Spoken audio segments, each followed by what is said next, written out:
이름으로 기도했사옵나이다. 아멘. 할렐루야. 아멘. 아기 예수로 오신 이날 지극히 높은 곳에서는 하나님께 영광이요, 땅에서는 그렇습니다. 땅에서 우리가 살고 이 땅에 평화가 있다 없다? 없다. 땅에서 이 땅에 무슨 평화가 있어요? 이 땅에는 평화가 없다. 다만 성경에 기록하기를 뭐라고 했어요? 하나님이 기뻐하시는 사람들 중에, 하나님이 기뻐하시는, 누굴 기뻐해요? 저와 여러분을.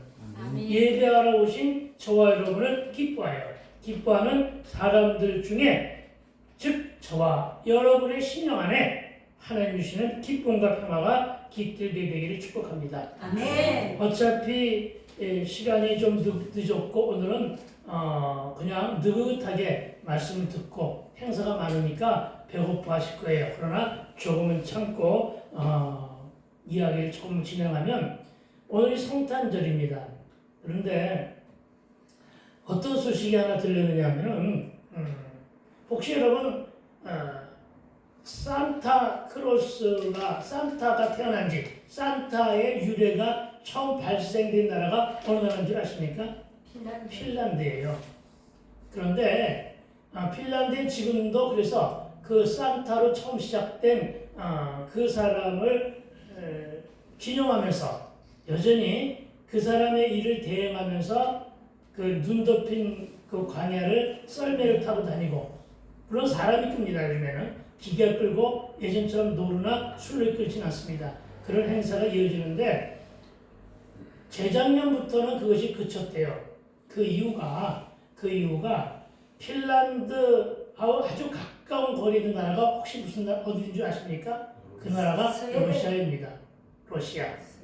러시아가 어느 나라하고 지금 전쟁 중이죠? 우크라이나.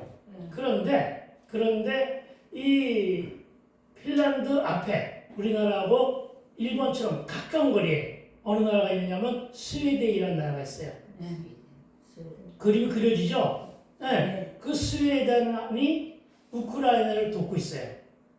스웨덴이 전쟁 중인 우크라이나를 돕고 있으니까 스웨덴이 러시아와 가깝다 멀다? 멀죠. 그렇죠? 멀게 느끼고, 그래서 앙숙이 돼버렸어요. 앙숙이. 그래가지고 언제 러시아가 침공할지 모른다 해가지고 전쟁에 대한 대비를 하고 있어요. 그런데 그 전쟁의 요충지로다 어느 날 삼고 있느냐? 바로 핀란드를 삼고 있고, 그리고 산타마리아라고 하는 곳에, 정말 관광지로 유명한 곳에 요즘에 산타가 없고 누가 있느냐? 탱크, 기관 소총으로 무장한 군인들이 질비하게 늘어서 있대요. 무슨 얘기인지 아시겠어요? 이 땅에는 평화가 없는 거예요. 이 땅에 늘 전쟁의 위험만이 도사리고 있단 말입니다. 그런데 오늘 말씀은 뭐라고 했느냐면은, 뭐라고 했다고요? 하나님이 기뻐하시는 자들 중에 평화라고 말씀하셨음을 믿게 될 주의 이름으로 축원드립니다. 예, 그렇습니다. 여러분, 우리가 그렇게 얘기를 하죠. 여러분, 많은 사람들에게 예수를 믿으라고 하면은 세상에, 이 나라에는 헌법에도 종교에는 자유가 있다라고 주장하면서 왜 나에게 예수를 믿으라고 권하느냐고 심지어는 화를 내는 사람들까지도 있습니다. 그런데 여러분, 내가 예수 믿고 내가 깨닫고 있었던 것을, 깨닫게 된 것은, 나도 역시 예수 믿기 전에는 그렇게 얘기했어요. 우리나라에도 종교의 자유가 있다. 왜 나로 알고 자꾸만 예수를 믿으라고 하느냐라고 저도 강요하면 싫어했어요. 강요하는 것을. 그런데 내가 정작 예수를 믿고 내가 깨달은 바는 그렇습니다. 종교에는 자유가 있을 수 있습니다. 헌법에도 그렇게 명시되어 있습니다. 그런데 기억해야 될 것은 영생 천국과 구원에는 자유가 없다는 것입니다. 이것이 내가 예수를 믿고 깨달은 바입니다. 아시겠습니까? 분명히 세상에는 종교는 자유가 있어요. 인정합니다. 나도 그랬으니까. 그런데 분명한 것은 여러분, 예수를 믿는 자만이, 내가 하는 말이 아니라 성경에 그렇게 기록되어 있어요. 성경에 기록되기를 누구만이? 예수를 믿는 자만이 구원이 따르고 아멘. 구원이 있는 자들만이 천국과 영생이 주어짐을 믿게 되길 주의 이름으로 축원드립니다. 아멘. 그러니까 구원과 천국과 영생은 자유가 없는 것이다. 저와 여러분의 선택지가 아니다. 이것은 하나님이 주시는 선물임을 믿게 되길 주의 이름으로 축원을 드립니다. 아멘. 그렇습니다, 여러분. 예수를 믿는 그 믿음. 그런데 예수를 믿는 그 믿음도 하나님이 주신 능력입니다. 아멘. 그리고 예수님과 함께 주신 귀한 예수님도 우리에게 함께 주신 귀한 선물임을 믿게 되길 주의 이름으로 축원드립니다. 아멘. 그러니까 아무나 예수를 믿는 게 아니더라고요. 나는 간절함으로 예수를 믿고 싶어지는데 예수 믿는 마음이 전혀 안 생기는 사람들도 상당히 많아요. 가까이는 우리 처남이 그래요. 우리 처남이 자기도 예수를 믿고 싶어서 성경을 무진장 읽은 사람이에요. 그 친구. 심지어는 영어를 좀 하니까 영어 성경을 번역해가지고 성경을 가르치기도 했어요. 내가 속으로 꼬래 그랬어요. 그런데 포기했어요. 왜? 믿어지지가 않으니까. 여러분 왜 믿어지지 않을까요? 믿음은 하나님 주시는 능력이에요. 믿음이 능력이라고요. 아멘. 믿음은 하나님 주시는 선물임을 믿게 될 주의 이름으로 축원을 드립니다. 아멘. 그럼 왜 안 믿어지느냐? 내 마음의 탐욕 때문에, 내 마음의 욕심 때문에, 내 마음의 세속을 향한 미련 때문에. 그래서 그 능력이 나타나는 거예요. 능력이 나타나지 않는 것임을 믿으시기 바랍니다. 내가 그랬고 또한 우리 중에서도 그런 사람이 많다는 사실을 믿으시기 바랍니다. 아멘. 그렇습니다, 여러분. 이 믿음은 하나님의 선물이고, 그리고 오늘 오신 아기 예수님은 하나님께서 우리에게 주신 복음이요 축복된 선물임을 믿게 되길 주의 이름으로 축원을 드립니다. 아멘. 저와 여러분, 예수를 믿으면 하나님의 세계가 열립니다. 아멘. 예수를 믿으면 뭐가 열린다고요? 하나님의 세계. 아멘. 하나님의 세계가 열림으로써 내가 그동안 지니고 있던 인생관, 나의 세계관, 나의 재물관, 나의 역사관이 달라지며 아멘. 이것이 달라지니까 내 개인의 삶도 그 질과 수준이 달라짐을 믿으시기 바랍니다. 아멘. 그리고 그 심령 안에 예수 믿는 믿음이 간직되기를 주의 이름으로 축복합니다. 아멘. 그리고 이런 은혜의 선물과 능력은 저와 여러분이 적용하고 믿기로 결단했을 때 이게 중요한 거예요. 저와 여러분이 적용하고 믿음으로 결단하느냐 안 하느냐가 중요한 거예요. 아멘. 예, 여러분이 적용하고 믿기로 결단했을 때 정말 언제 의심했느냐는 듯이 믿음이 주어지더라는 것입니다. 아멘. 그리고 우리는 이것을 말하여 신령한 복이요 하나님 주시는 신령한 복이요 신비한 체험이라고 말하고 있는 것임을 믿으시기 바랍니다. 아멘. 그래서 저도 세속을 끊고 술과 담배 끊고 아주 딱 하루 만에 술과 담배를 끊고 하나님께로 돌아왔습니다. 아멘. 그리고 오늘은 주후 2025번째 맞이하는 성탄절입니다. 아기 예수님이 오신 날이라고들 반복하여 말씀드리고 있습니다. 그런데 여러분, 왜 우리는 청년 예수가 아닌 아기 예수를 이토록 강조할까요? 왜 그럴까요? 그런 것도 생각하면서 한번 우리 말씀을 들어보자는 것이죠. 왜 청년 예수가 아닌 아기 예수일까요? 아기를 강조한 이유는 어디 있을까요? 사람이 태어나서 가장 연약할 때가 언제입니까? 바로 아기일 때입니다. 진자리 마른 자리 부모가 거둬주지 않으면 제대로 목도 가누지 못하는 연약한 존재가 사람입니다. 그래서 아기 예수로 오신 것입니다. 다시 얘기하면 온전한 육신의 건강을 가지고 오신 예수가 아니라 어떻게 했다고요? 아주 연약한 몸으로 그리고 보잘것없는 몸으로 오신 분이 바로 예수님을 믿으시기 바랍니다. 아멘. 그것을 통하여 우리가 아기 예수님 오신 그 이후의 복된 의미를 생각해보게 하기 위해서 아기 예수님으로 오셨다. 그리고 그분은 창조주의 하나님이십니다. 그런데 그분이 인간의 옷을 입고 오셔서 자기가 사랑하던 사람들에 의해서 십자가에 달려 돌아가셨으며 3일 만에 부활하셨기 때문임을 믿으시기 바랍니다. 아멘. 그래서 우리는 이분이야말로 신성, 하나님의 성입니다. 신성. 그리고 사람의 성, 인성. 신성과 인성을 지신 참인간, 참신이라는 사실을 믿고 의지하고 있다는 사실을 믿으시기 바랍니다. 아멘. 이에 대해서 히브리서 기자는 이런 사실을 이렇게 고백합니다. 히브리서 12장 2절에서 믿음의 주여 온전케 하시는 예수를 바라보자. 그는 그 앞에 있는 기쁨을 위하여, 그렇습니다. 성자 예수님도 하나님이시기 때문에 그분은 항상 높은 보좌 옆에 앉을 수 있는 자격이 있는 분이에요.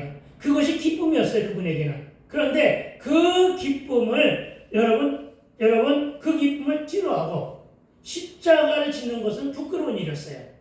아시겠습니까? 십자가가 뭔데요? 처형시키는 것이 십자가예요. 로마 시대 형틀의 십자가상은 정말로 첨악한 저주의 형틀이었어요. 사형제도가 그랬단 말이에요. 그러니까 그 인간의 몸, 하나님이심에도 불구하고 인간의 몸으로 오셔가지고 십자가에 달려서 돌아가시는 것은 엄청나게 부끄러운 짓 아니겠어요? 그럼에도 불구하고 그 부끄러움을 개의치 아니하시더라. 신경 안 쓰셨다는 얘기예요. 오히려 그 일을 위해서 내려오신 거예요. 십자가를 지시기 위해서 내려오셨더라. 이것이 바로 히브리서 바로 12장 2절의 말씀입니다. 그리고 어떻게 했다고요? 하나님 보좌의 우편에 앉으셨느니라 라고 기록된 말씀으로 증거하고 있음을 믿으시기 바랍니다. 아멘. 그런데 여러분, 신약만 이렇게 증거하는 것이 아니라 구약 성경에서도 예수에 대한 예언한 기록이 도처에서 발견되는데, 여러분 혹시 예수에 대해서 가장 먼저 처음으로 설정된 복음은 어디에 나와 있는지 혹시 아십니까? 그 처음은 창세기 3장 15절입니다. 뱀으로 변장한 사단의 유혹에 의해 아담과 하와가 하나님께 죄를 짓고 에덴 동산에서 쫓겨났을 때, 창세기 3장 15절에서 하나님은 아담과 하와를 유혹한 뱀에게 저주를 내립니다. 어떻게 저주를 내렸느냐? 내가 너로 여자와 원수가 되게 하고 내 후손도 여자의 후손과 원수가 되게 하리니 여자의 후손은 네 머리를 상하게 할 것이요 너는 그의 발꿈치를 상하게 할 것이니라 하시고 아멘.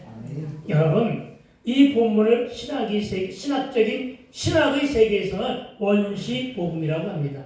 그리고 왜 원시복음이라고 했느냐? 예수를 처음으로 등장시킨 복음이기 때문에 원시복음입니다. 혹시 복음의 주인공이 누구인 줄 아십니까? 복음의 주인공이 그리스도요 예수이기 때문입니다.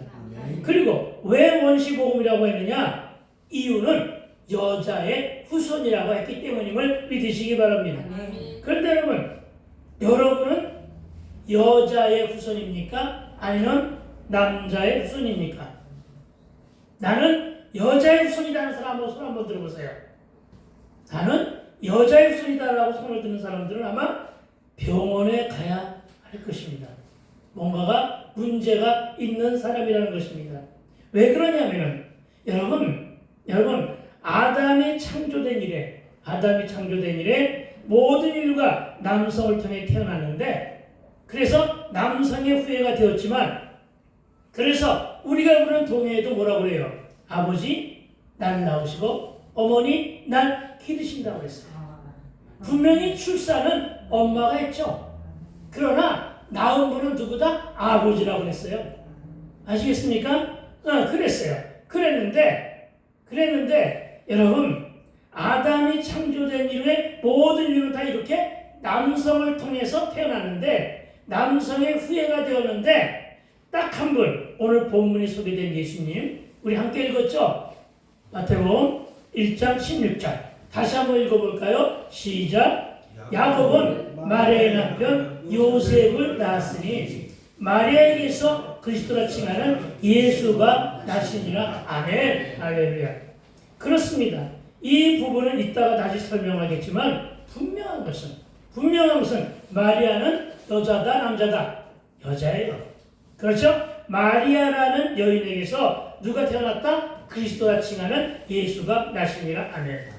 즉 원시복음이라고 한 창세기 3장 15절의 말씀대로 여성의 후손이 와서 사단을 짓밟을 것이고 그 사단에 의해 고난도 받지만 여인의 후손으로 인간의 옷을 입고 오신 예수님이 이 땅의 백성들의 죄를 대속하시고 구원하실 것이라는 예언이 담긴 말씀이 바로 창세기 3장 15절임을 믿으시기 바랍니다.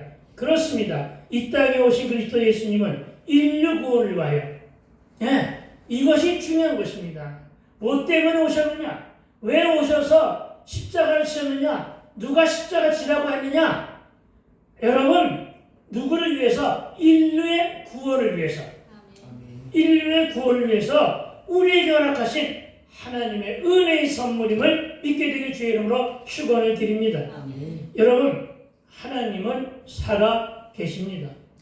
여러분, 하나님만이 창조주이시며 유일무이한 구원주이심을 믿으시기 바랍니다. 그래서 그분을 믿었을 때만 구원을 얻게 되고 그분을 믿는 자들에게만 영생과 천국이 주어진다는 사실을 믿어 의심하지 말아야 할 것입니다. 여러분이 잘 아는 신약의 요한복음 3장 16절을 살펴보기를 소망합니다. 여러분 한번 찾아보세요. 요한복음 3장 16절로부터 18절입니다. 요한복음 3장 16절로부터 18절. 요한복음 3장 16절은 여러분이 너무나 잘 아는 것이죠. 하나님이 세상을 이처럼 사랑하사 독생자를 주셨으니 이는 그를 믿는 자마다 멸망하지 않고 영생을 얻게 하심이라 하였습니다. 이 말씀은 누구나 다 잘 아는 말씀입니다. 그런데 이어지는 17절, 18절 말씀이 더 귀한 말씀이에요. 여러분, 그렇다 해가지고 요한복음 3장 16절이 덜 귀하다는 것이 아닙니다. 가장 귀한 말씀이 요한복음 3장 16절입니다. 성경이 몇 권으로 짜여져 있다고요? 66권. 성경은 66권을 짜고 엑기스를 뽑아낸 말씀이 요한복음 3장 16절이에요. 그런데 이 요한복음 3장 16절만큼이나 중요한 말씀이 17절과 18절이에요. 여러분, 그래서 찾아보라고 하는 거예요. 요한복음 3장 10절 말씀은 이렇게 기록합니다. 하나님이 그 아들을 세상에 보내신 것은 세상을 심판하려 하심이 아니요 그로 말미암아, 누구로 말미암아? 예수로 말미암아. 예수로 말미암아 세상이 구원을 받게 하려 하심이라. 아멘. 그리고 이어지는 18절 말씀입니다. 18절 말씀, 그를 믿는 자는 누구? 그를 믿는 자입니다. 예수를 믿는 자는 어떻게 한다고요? 심판을 받지 아니하는 것이요. 아멘? 그러니까 심판주로 오신 예수님을 그렇게 두려워하지 마세요. 뭐라고 했는데요? 그를 믿는 자는, 예수를 믿는 자는 심판을 받지 아니하는 것이요. 누구는? 믿지 아니하는 자는 어떻게 했다고요? 하나님의 독생자 이름을 믿지 아니함으로 벌써 그러니까 믿지 아니하는 순간부터, 의심하는 순간부터 어떻게 했다고요? 이미 심판을 받은 것이다. 아시겠습니까? 그런데 어떻게 살고 있느냐? 저와 여러분 모두는 심판의 유예 기간을 살고 있는 것임을 믿으시기 바랍니다. 그렇습니다. 그리고 이 심판이 바로 지옥의 멸망이라는 사실을 또한 기억해야 할 것입니다. 그렇습니다. 저와 여러분, 예수를 믿지 아니하는 자는 구원이 없습니다.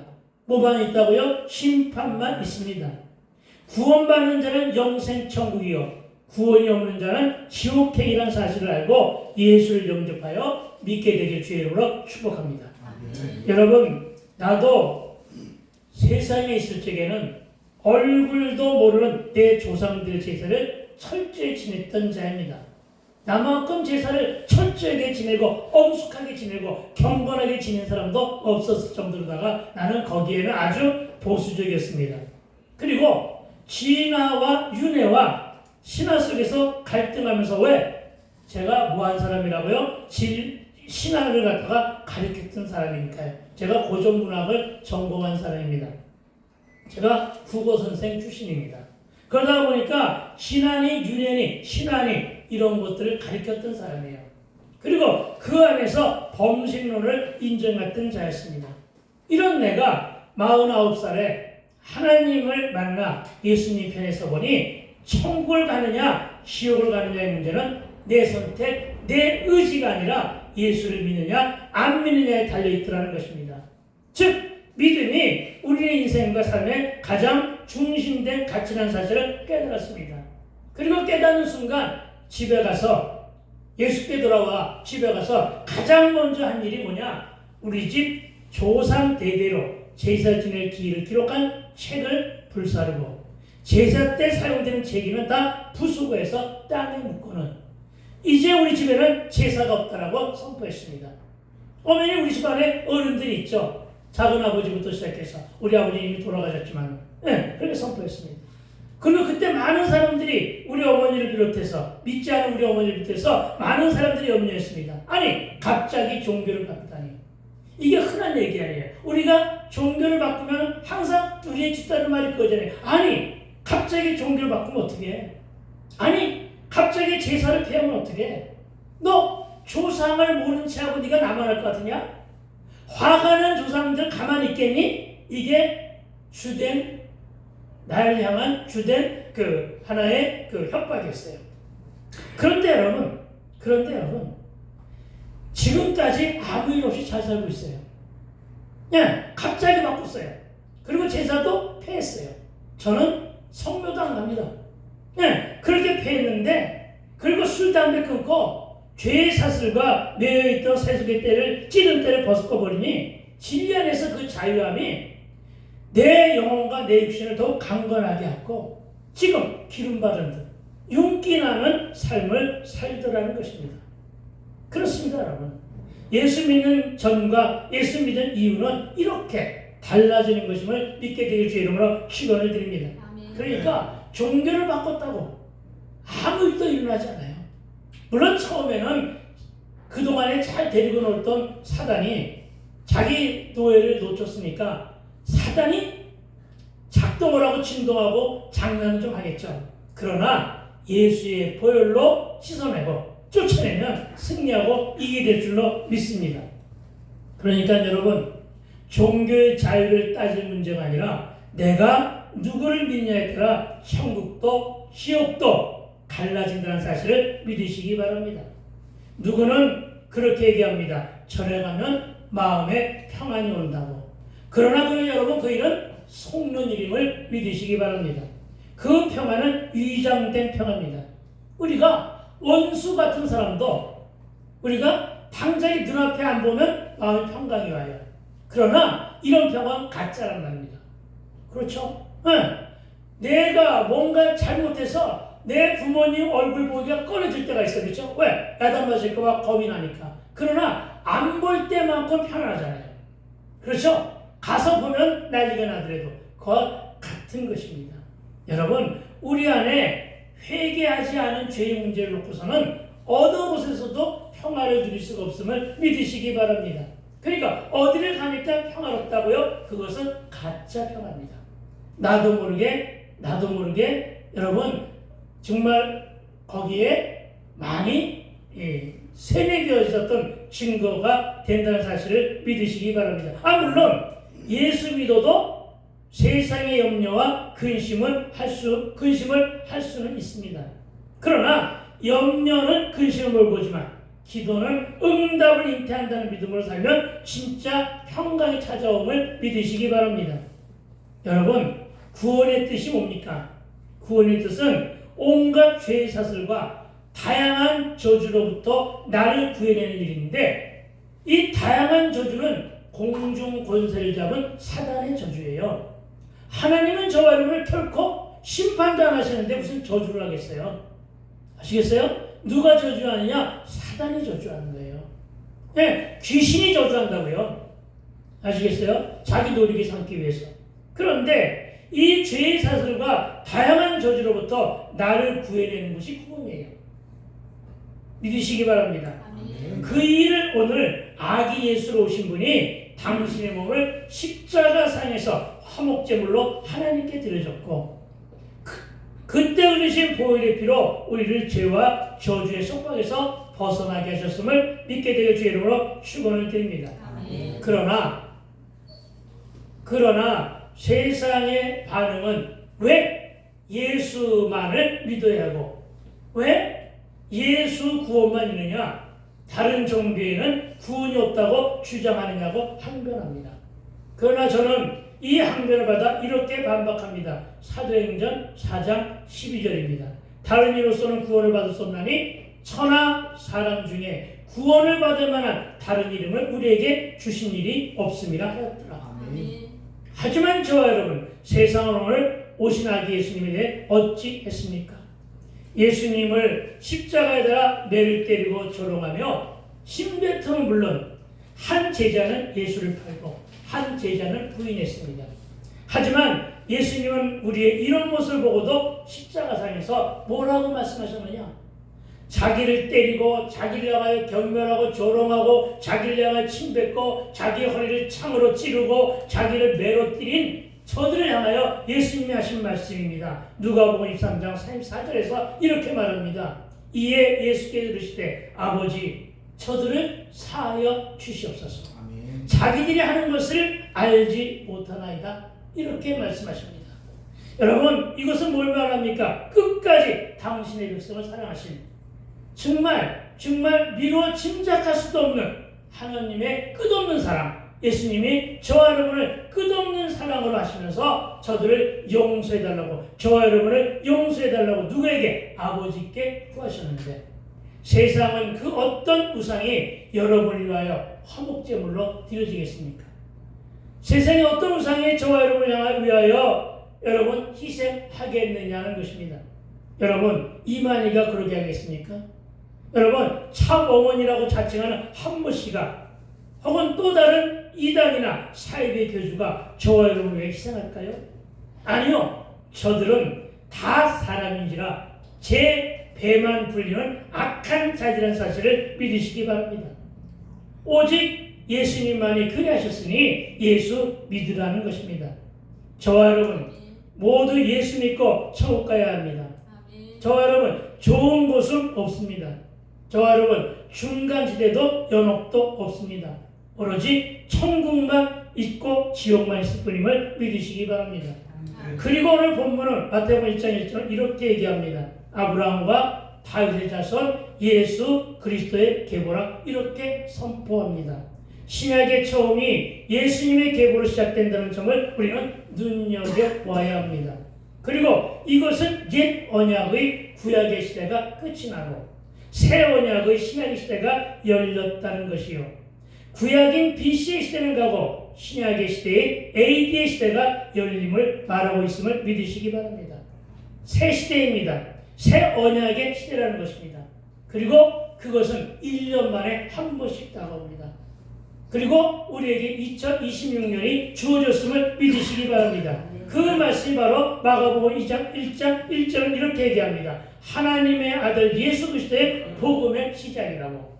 새해의 시작은 바로 복음으로 시작되어야 되는 것임을 믿으시기 바랍니다. 그렇습니다, 여러분. 마태복음의 첫 구절은 아브라함과 다윗의 자손 예수 그리스도의 계보라고 시작합니다. 그리고 기록된 말씀들인 구약의 이사야 11장 1절과 10절에서도 여러분이 친숙하게 잘 들었던 말씀, 이사야 11장 1절 이새의 줄기에서 한 싹이 나며 그 뿌리에서 한 가지가 나서 결실할 것이요. 아멘. 또 10절은 이날에 이새의 뿌리에서 한 싹이 나서 만민의 기치로 설 것이요. 열방이 그에게로 돌아오니 그가 거한 것이 영화로우리다. 아멘. 여러분, 이렇게 많은 성경 구절과 이사야의 성경 구절은 다윗 왕의 혈통을 따라 예수님이 출생했음을 보여주기 위한 기록이 된 것임을 믿으시기 바랍니다. 그렇습니다. 기독교는 말씀의 종교요. 우리가 믿는 주요 단서는 기록된 말씀이기 때문에 이렇게 주요 말씀들을 여러분에게 소개하고 있음을 알아야 할 것입니다.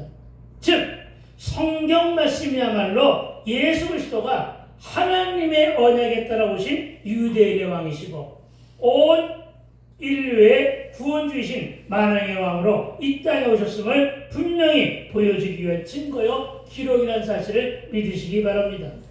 그리고 이런 사실은 예수 그리스도의 원부위로 하나님께 두고자 한 신본 사상이라 할 수 있음을 믿으시기 바랍니다. 마태는 예수님이 오심으로써 세상의 구세주인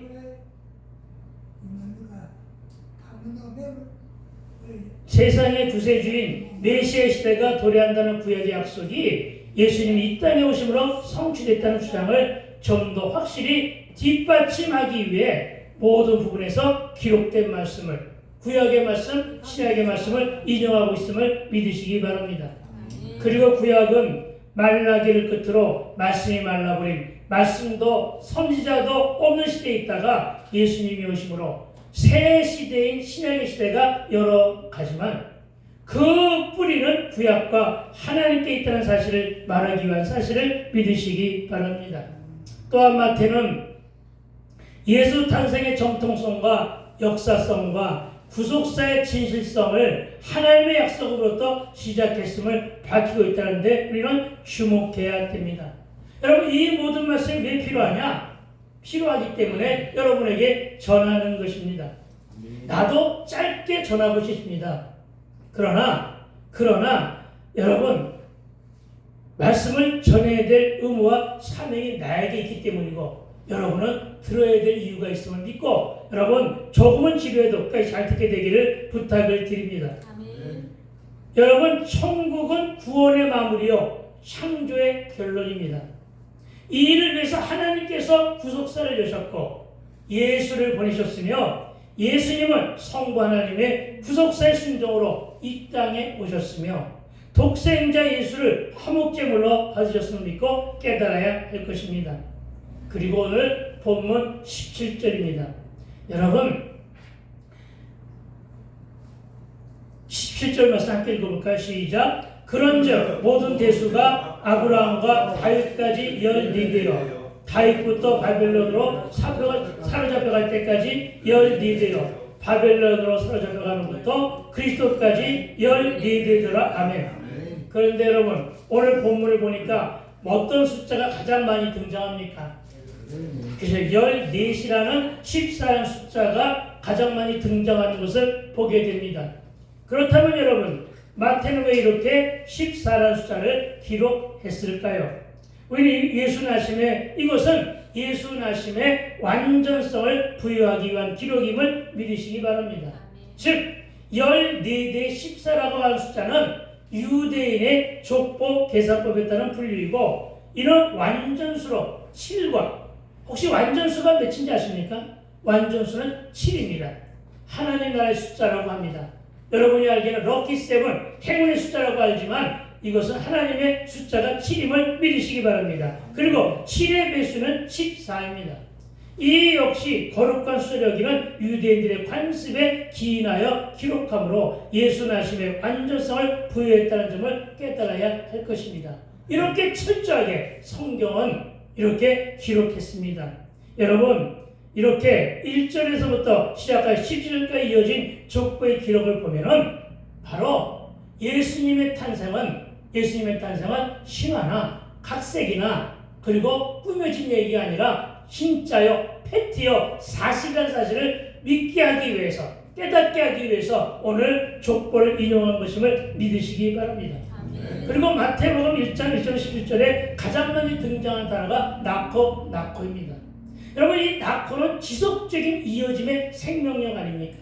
그렇죠? 생명의 탄생들이 이어진다는 거예요. 여러분, 하나님께서 우리에게 새 생명을 주셨어요. 그 새 생명이 이어지게 하기 위해서 나코의 기적을 이 땅에 주신 것임을 믿으시기 바랍니다. 그렇습니다. 혈통이 중요한 것은 역사적 가치와 실존하시는 예수님을 드러내기 위함이고 우리는 이 계보를 통하여 역사 속에 살아 숨쉬고 현존에 계신 예수님으로 만나야 함을 믿으시기 바랍니다. 여러분, 예수님만이 진짜요 참 신이심을 믿으시기 바랍니다. 여러분, 예수님만이 참 사람이고 온전한 사람이라는 사실을 또한 믿어야 되는데 그 근거가 16절에 있습니다. 이제 우리 16절을 묵상함으로 정리하고자 하는데 16절입니다. 함께 읽어봅니다. 시작. 야곱은 마리아의 남편 요셉을 낳았으니 마리아에게서 그리스도라 칭하는 예수가 나시니라. 아멘. 여러분, 그리스도의 뜻이 뭡니까? 그리스도의 뜻은 구원주, 임마누엘, 메시아라는 뜻임을 믿으시기 바랍니다. 그런데 16절에 와서 누구는 누구를 낳고의 주체가 바뀌었음을 주목해야 됩니다. 여러분, 모두가 다 낳고 했는데 전부 다 남자들이 낳은 것으로 표현되어 있습니다. 그런데 16절에서는 어떻게 변하고 있습니까? 요셉이 아니라 마리아에게서 예수님이 나셨다고 증거하고 있습니다. 요셉이 누굴 낳지 않았다고요? 예수를 낳지 않았다는 거예요. 남편 요셉이 낳은 것이 아니라 부인 마리아가 낳았다는 것입니다. 그리고 16절에서는 납보의 주체가 이렇게 마리아로 바뀐 것은 분명한 의미가 있습니다. 그것은 뭐냐면은 요셉은 마리아와 성혼한 남편이었는데 아직은 첫날 밤을 지내지 않았습니다. 결혼 이전이라는 것입니다. 약혼만 했지 결혼 이전이었습니다. 여러분, 그러니까 예수님은 요셉이 낳지 않았음을 강조하여 밝힌 것이 16절 본문임을 믿게 되길 주의 이름으로 축원을 드립니다. 즉 16절 본문에 뭐라고 했냐면은 남자가 아닌 여자가 낳았다고 설명하고 있어요. 즉 동정녀 마리아가 예수를 낳았다고 하는 이 말은 무엇을 의미하느냐? 성령께서 예수님을 낳으셨다는 사실을 증거로 말하기 위한 자리매김을 믿으시기 바랍니다. 즉 성령의 잉태 사건을 제시한 것이 16절입니다. 기억하기 바랍니다. 저와 여러분뿐이 아니라 전 세계 그리스도인들이 예배 때마다 반복하여 고백하는 사도신경 세 번째 마디가 뭐라고 여러분 고백하고 있습니까? 오늘 방금도 우리가 예배할 때 그렇게 고백했습니다. 뭐라고 그랬습니까? 이는 성령으로 잉태하사 동정녀 마리아에게 나시고 이렇게 고백합니다. 예수 믿는 자들이 전 세계에서 35가량이 됩니다. 35가량이 매일 예배 때마다 사도신경을 고백하면서 뭘 고백하고 있다고요? 성령으로 잉태하사 동정녀 마리아에게 나시고 이렇게 고백합니다. 그들이 모자라서 성령의 잉태 사건을 여러분 증거하고 증명하며 고백합니까? 아니라는 것입니다. 여러분 믿으시기 바랍니다. 마리아의 몸을 빌려 성령께서 예수를 낳으셨다는 것은 예수님은 남자 씨로 말미암아 태어난 것이 아니라 성령으로 잉태되어 육신의 옷을 입고 여인의 몸을 빌려 이 땅에 태어났다는 사실을 말하기 위하여 오늘 본문에서 성령의 잉태 사건을 강조한 것입니다. 여러분, 그분은 하나님이시지만 동시에 시지방간 처녀여 동정녀 마리아의 몸에서 잉태된 인간이셨습니다. 여러분 잘 알잖아요. 동정의 뜻이 뭡니까? 총각이나 처녀 상태 그대로가 동정입니다. 여러분, 근데 사람들은 어떻게 동정녀가 아이를 낳느냐고, 어찌 이런 일이 있을 수가 있냐고 애써 믿으려 하지 않고 있습니다. 그러나 예수님도 마태복음 19장 26절에서 부자가 구원을 받는 일은 낙타가 바늘귀에 들어가는 것보다 어렵다고 하시자 제자들이 어떻게 그런 일이 일어날 수 있겠느냐고 하며 반신반의하자 예수님이 직접 하신 말씀은 이겁니다. 사람으로서는 할 수 없으나, 누구로서는 할 수 없다고요? 사람으로서는 할 수 없으나 하나님으로서는 다 할 수 있느니라. 아멘. 따라해 볼까요? 사람으로서는 할 수 없으나 하나님으로서는 다 하실 수 있다. 하나님으로서는 다 하실 수가 있다. 아멘. 여러분, 내가 못한다고 다 못하는 것이 아닙니다. 내가 못하는 거 다른 사람이 할 수 있잖아요. 그런데 다른 사람 누구냐? 우리 인간이 할 수 없는 거 하나님은 하신단 말이에요. 그분이 창조주라고요. 그분이 구원주라고요. 여러분, 이것을 말하기 위한 것임을 믿으시기 바랍니다. 이렇게 16절 본문은 성육신의 과정을 설명한 기록입니다. 여러분, 이것은 누구도 부인할 수 없는 역사적 실존이며 실체이자 하나님 나라의 신비한 체험이라는 사실보다 분명하게 확신으로 믿어야 할 것입니다. 그러니까 여러분, 마지막 한 말씀을 더 드리면 여러분 영적인 세계의 믿음은 이 해의 차원이 아닌 믿음의 차원임을 믿으시기 바랍니다. 그래서 믿음은 능력이라는 것입니다. 여러분, 이 세상과는 차원이 다른 영적인 세계가, 그리고 하나님만이 할 수 있는 권능의 세계가 마리아의 몸을 빌려 발생한 이 성령의 잉태 사건임을 믿으시기 바랍니다. 그래서 예수님은 신이자 인간이요 즉 담내임을 밝힌 것임을 믿으시기 바랍니다. 예수님만이 참 하나님이며 참 사랑이셨습니다. 어떤 누구도 이 진리의 말씀에다 끌어들여 비교할 자가 아무도 없음을 기억하여 믿게 되길 주의 이름으로 축원을 드립니다. 아멘. 저와 여러분, 오늘 이와 같은 구원주가 우리 곁에 오셨습니다. 그분을 환영하고 그분을 믿는 마음으로 오늘 성전에 오셨건 아니면 아직은 믿지 못하지만 장차 말씀이 들려지면 혹시 믿은 길도 기회가 있을 것으로 알고 여기에 오셨건 아니면 어떤 관심과 어떤 호기심으로 오셨건 그것은 여러분 소중한 것이 아닙니다. 중요한 가치는 여러분이 오늘 말씀을 중에서 한 말씀만이라도 기억하여 정말로 오늘이 당장 아니더라도 때가 되어 여러분의 심령 안에 믿음이 들어가게 되기를 그 믿음이 신비에 새겨져서 하나님 예수 그리스도를 구주로 영접하게 되기를 소망하는 데서 여러분 길게 말씀을 드렸습니다. 여러분 그리스도를 믿는 그 믿음으로 구원도 영생도 천국도 신나는 것을 믿고 오직 주바라기 인생을 사는 저와 되시기를 주의 이름으로 축복합니다. 아멘. 기도합시다. 그래서 하나님 오직 진리는